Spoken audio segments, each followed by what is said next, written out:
there is a notion that in the core north, Peter Obi cannot command significant votes.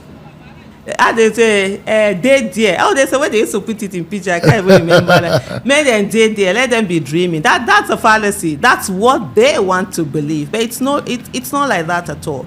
And you know, if you see some of the clips on the road, so they say action speaks louder than words, right?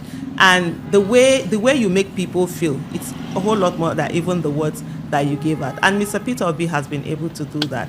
And a lot of, I don't know if you've noticed, there's a shift that is happening in the core north where there are a lot of young people who are angry. Remember, we have social media. Social media has democratized media, and a lot of young Nigerians from the north and from the core north. I was born and brought up in the core north, and I grew up in the core north, and I grew up in the ghetto of the north. The north that I know, a lot of the northerners who are elite, they don't know that north because there's the Talakawas.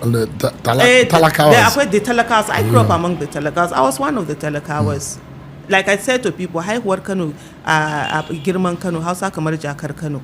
I am a northerner. I speak like a northerner. I speak like a Hausa. I was born and brought up there. I left there, I think at the age of 25, was it 26, after my marriage, and I had my son. That was when I left Kano, primary, secondary, university, all in Kano. I did a bit of outside places I came back, so I know what I'm talking about. And you see a situation whereby a lot of them have access to social media. A lot of them are getting to know that enlightenment, even though in terms of education, there are some leaders have deliberately kept people down not to get education, but there's a social media that is educating, the people. And so a good number of them see what is out there, and now they are angry, especially with the Muslim ticket.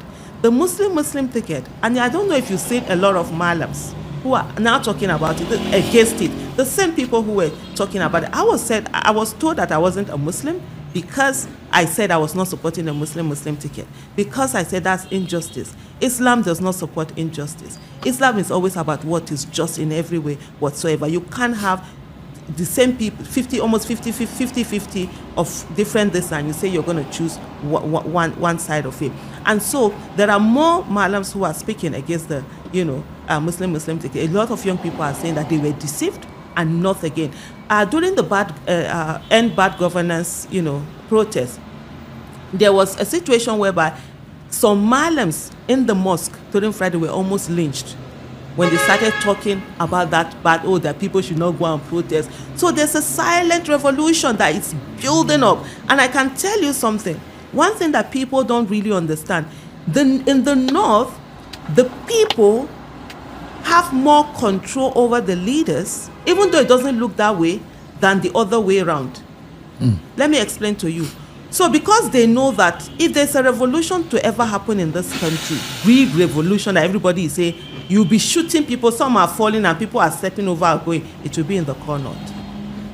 It will be in that corner. And so the leaders are very aware of that. That's why in everything that they do, they always tilt to what is the thinking of the people, because they know if they break out. The main thing is that, Islam being used as respect your elder, respect your parents being done. And for the first time, I could see where they're saying they're going to lynch a Malam and Friday morning. They had to take some of those Malams away. That tells you a lot. There's a shift. And they're saying now that they were deceived before, they're not going to agree. And those who talk about saying, Mr. Peter Obi is an Igbo man, they're saying, no, they're not listening to that anymore. They have seen that competence. They have seen the compassion. They have seen the way he speaks. They have seen the way he has taken on issues. They have seen the way that he has been out there right from day one. I can tell you that Mr. Peter Obi, I think he just took literally less than 96 hours rest from the announcement of the 2023 election to when he started on doing what he's doing. Between that time and when he did the press conference, and from there he has continued all over the country, listening, meeting with people, getting to see people. And leadership is not being standoffish.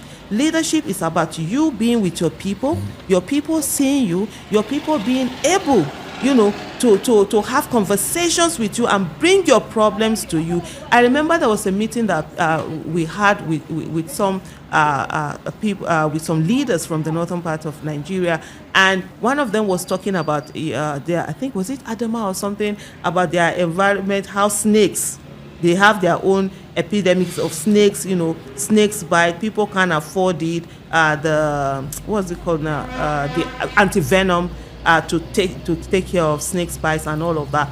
He has all of this conversation. And Mr. Peter Obi is one person, and which, even though a lot of people, the propaganda machines that were used against him were so loud, but how loud can it be when the reality is really hitting at you? And so they have seen where Peter Obi will tell you, every state in Nigeria, he will tell you this is what can come out of this state, and especially with the northern part of the country. And even in last election, most of his conversation was that on every part, how it can be used to be built. And he kept saying that the oil is not where Nigerians' riches are, it's in the vast land of the north, and how to help develop it. And somehow the words have trickled in, and people are hearing, and the propaganda machine has failed, because you can't do propaganda when people are feeling hunger. Thank you so much.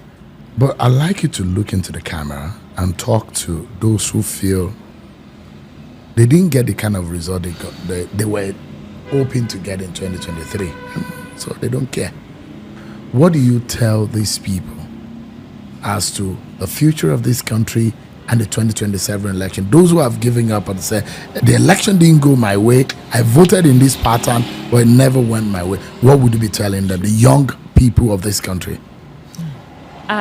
For the young people of this country, and also the elderly, for everyone, I just want to remind us of one saying, that yesterday died last night, and that we cannot carry the momentum of the past into the present. Otherwise, it's going to affect our future.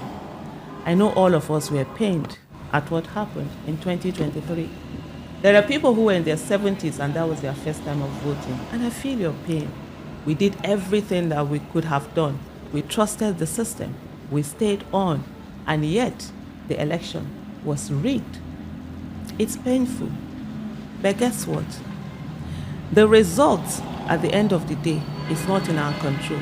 The effort is in our control. And when we put in the effort in 2023, you saw we got a win. Even when they said we wouldn't. And everybody knows we got that win. So as we go into 2027, let us not also focus on the result. Let's focus on our effort for now. And if you give up and say you're not going to take part in the 2027 election, what would have been done? What would happen is that you would have self-defeat yourself. We will all self-defeat ourselves. And the people who rigged before will not have no need to rig. And then they would be able to legitimately say that they won the election. Because if we stay away from the election, there are people, no matter how few they are going to come out and they're going to vote. And you know the way election is in Nigeria. It's never about a critical number. It's about whatever is the first past the post, and whatever number it is, and it is won, and that's it. So what I'm going to say to you is that think about Nigeria, and right now I'm speaking directly to the young people. How old are you, and how long do you want to live in Nigeria? If you're 20 now, and you want to live to say 90 years, you have another 70 years. Would you want Nigeria to be dealing with you, or you always on the run looking for where to go to? If you're 30, the same way, you have 60 more years to go. Do the math. And so therefore, no matter the anger you felt at what happened in 2023, this is the time to bring that anger and put it together and say never again. Never again would our votes be rigged. Never again will the mandate of the people not matter. Never again will we sit down for a few to do whatever it is that they want to. This time, we're going to put in the effort. We're going to ensure that we have a win. We're going to ensure that when we vote, we stand there and we ensure that our votes are counted. I've said this before, and I'm going to say it again, that when we go onto that ballot, the election ground and the polling unit, and we vote and we put our thumbprint, we must stay and ensure that our votes are counted for our candidate. Otherwise, it will just be paper painting that we do. And I will round up by saying this to you. They rigged us in 2023. Shame on them. If they rig us again in 2027, it will be shame on us. Thank you. Madam Aisha Yesufu, Thank you so much indeed for your time on the Micron podcast. Thank you so much. for having me. I appreciate